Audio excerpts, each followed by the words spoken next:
सभी साथियों को जय जोहार। आज प्रतापगढ़ जिले का नई पूरे मतलब कहे कि आदिवासी बाहुल्य क्षेत्र की एक धरोहर के रूप में जाने जाते थे नगा बाबा के नाम से पूर्व मंत्री नंदलाल जी मीणा, जो आदिवासियों के हक अधिकार अनुसूचित क्षेत्र की आवाज बन के विधानसभा में अपना मंत्रिमंडल और उनकी एक अपनी पहचान कायम की थी। उनके आज आगन बैठन कार्यक्रम में भारत आदिवासी पार्टी के समस्त पदाधिकारी और स्थानीय हमारे विधायक प्रत्याशी और जिला कार्यकारिणी और आस पड़ोस के हमारे जितने भी जो संगठन के पदाधिकारी हम सब मिलकर उनके कार्यक्रम में आए थे। मैं आपके चैनल के माध्यम से नंदलाल जी की आत्मा को शांति प्रदान करने के लिए सबकी तरफ से कुदरत से प्रार्थना करते हैं और साथ ही परिवार को एक सांत्वना और परिवार को दुख सहन करने की शक्ति प्रदान करे, ये कुदरत से हम लोग प्रार्थना करते हैं। आज इसी दौरान भारत आदिवासी पार्टी के कार्यकर्ता पदाधिकारियों के साथ एक औपचारिक मुलाकात हुई, बैठक हुई और उनके सबसे जो समस्याएं थी पार्टी को लेके, संगठन के विस्तार को लेके, इन पे हमारी चर्चा हुई। आगामी ये नगर निकाय चुनाव और पंचायती राज चुनाव को लेकर आगामी जो पंचायती राज चुनाव और नगर निकाय जो चुनाव है, उन चुनाव को लेके हम कहना चाहेंगे वर्तमान सरकार लोकतंत्र को खत्म करने के काम कर रही है।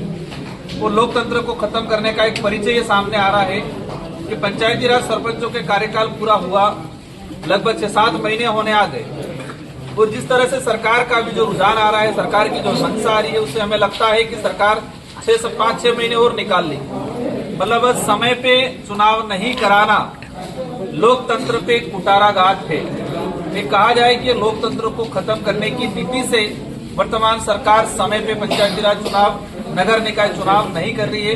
एक प्रशासक लगा के एक राजशाही व्यवस्था कायम करने का काम सरकार जो कर रही है, तो हम तो सोच रहे हैं कि सरकार जल्दी घोषणा करे चुनाव को लेके। अगर सरकार चुनाव समय पे नहीं कराती है, वैसे समय हो चुका है, और फिर भी अगर जनवरी-फरवरी तक सरकार चुनाव नहीं कराती है, तो हम इस क्षेत्र के अंदर इस लोकतंत्र को खत्म करने का जो भाजपा का कदम है उसके विरोध में एक मुहिम छेड़ेंगे। लोकतंत्र के लिए, संविधान बचाने के लिए यात्रा निकाली जाएगी और समय पे चुनाव कराने के लिए अपील की जाएगी। मदन जी राठौड़ और अन्य भी साथ में थे यहाँ पे नेता, उनका ये कहना है कि ये जो पार्टी है राजकुमार रोड बीएपी पार्टी, ये समाज को बांटने का काम कर रही है, धर्म के नाम पे राजनीति करती है, लोगों को अलग करने का। हालांकि जिस इनको लगता है, हमेशा हमें और जनता भी समझ रही है कि जब भी भाजपा के लोग आते हैं तो सबसे पहले बाप पार्टी दिखती है उनको, वह पार्टी के नेता दिखते हैं। बाप पार्टी आई है 4-3-4 मतलब दुकायत विशेषकर 2 साल हुए। पहले हम बीडीपी से हमारे चुनाव लड़े थे। 2-3 सालों के अंदर भाजपा सत्ताधारी दल है, डबल इंजन की सरकार है। आप अच्छा काम करो इस क्षेत्र के अंदर। आदिवासियों के जल जंगल जमीन छीनना है उनको, आदिवासियों के संवैधानिक अधिकार छीनने हैं, आदिवासी संस्कृति को तहस नहस करना है, उनकी पहचान को खत्म करना है, और आदिवासियों को सिर्फ छोटी मोटी योजना के नाम से वोट बैंक बना के रखने का जो उनका अभियान था, उस अभियान के अंदर भारत आदिवासी पार्टी ने एक जोरदार वाली कील ठोकी है।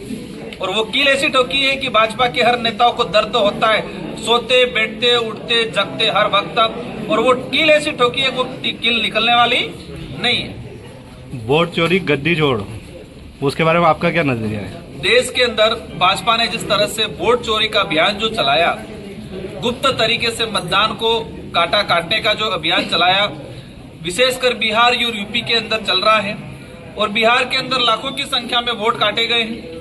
वही चीज आदिवासी इलाके के अंदर भी हुआ है और हो रहा है, लेकिन यहाँ की जनता इतनी जागरूक नहीं होने की वजह से इन चीजों को नहीं समझ पाई है। लेकिन अवश्य हम हर बूथों का डाटा निकाल रहे हैं और हम एक मतलब सबूत के साथ सरकार के सामने, मीडिया के सामने और कोर्ट के सामने रखेंगे। इस इलाके के अंदर भी आम जनता, दलित, पिछड़ा, आदिवासियों का वोट का जो अधिकार था उसको छीनने का काम वर्तमान सरकार कर रही है।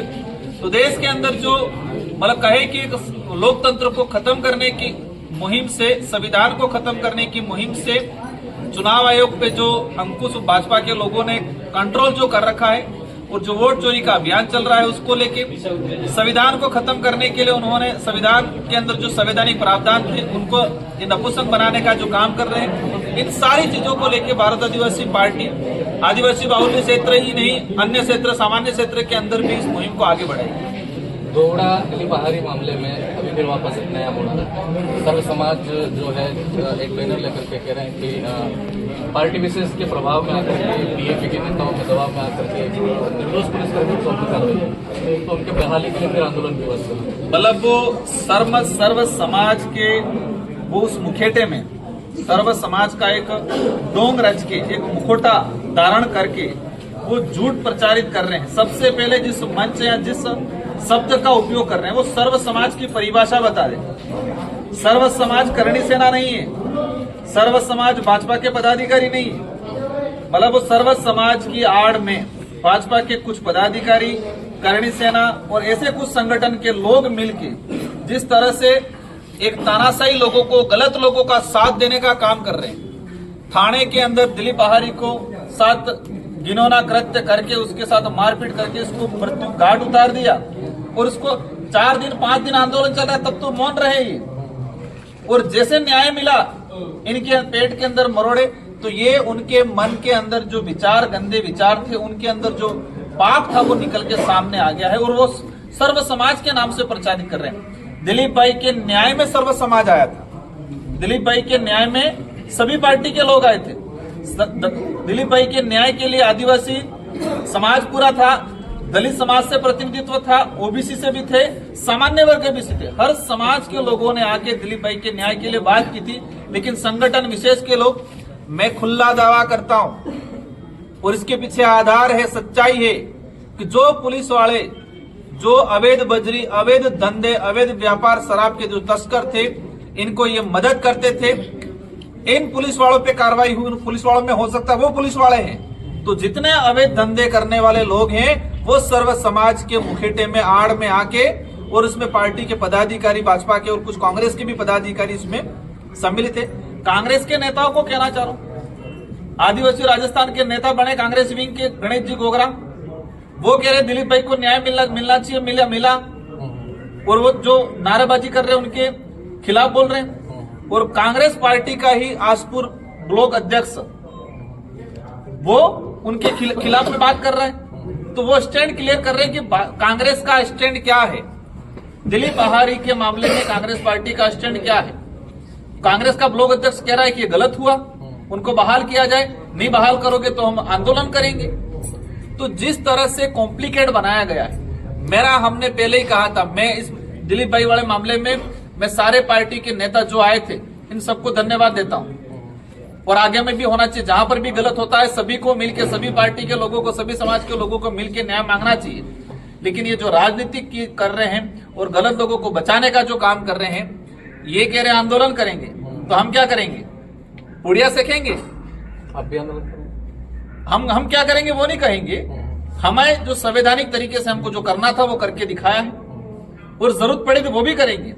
लेकिन वो प्रशासन को और इन नेताओं पे प्रेशर बना के जानबूझ के गलत लोगों को बचाने का काम करे। पुलिस को क्या अधिकार दे रखा है न्यायालय का? अगर वो चोर था, चोरी भी की थी, पुलिस को क्या मारने का अधिकार दे रखा है? तो ये जिस तरह से गलत लोगों का साथ दे रहे, सर्व समाज के नाम से एक डोंग रचने का काम है इनका। और ये जो बजरी माफिया, जो गलत लोग जो थे, उनके जो तस्करों को साथ देने वाले पुलिस वाले को साथ देने का काम कर रहे हैं। आगामी पंचायती चुनाव को लेकर क्या रणनीति आज बताइए? वर्तमान सरकार ने पंचायती राज चुनाव और पंचायती राज नरेगा, आवास, केटल सेट या ग्राम पंचायत संबंधित जो योजना है उस पे पंचायती राज टिका हुआ है। लेकिन भाजपा सरकार ने पंचायती राज को खत्म करने का काम किया है। मैं आपके चैनल के माध्यम से बताना चाहूंगा कि केंद्र की सरकार, जो डबल इंजन की सरकार है, इन्होंने नरेगा खत्म कर दिया, सारी जनता जानती है। नरेगा के अंदर ऑनलाइन नहीं हो रहे, काम सैंक्शन नहीं हो रहे, सरपंचों के बेहाल कर दिए हैं। वर्तमान जो सरपंच है, कई सरपंच है तो इसी आधार पे हारने वाले बेचारे। नरेगा को बिल्कुल खत्म करने का काम, मतलब नरेगा को खत्म करना मतलब गरीब को दबाना, गरीब की योजना या गरीब के साथ अन्याय करने का तरीका है।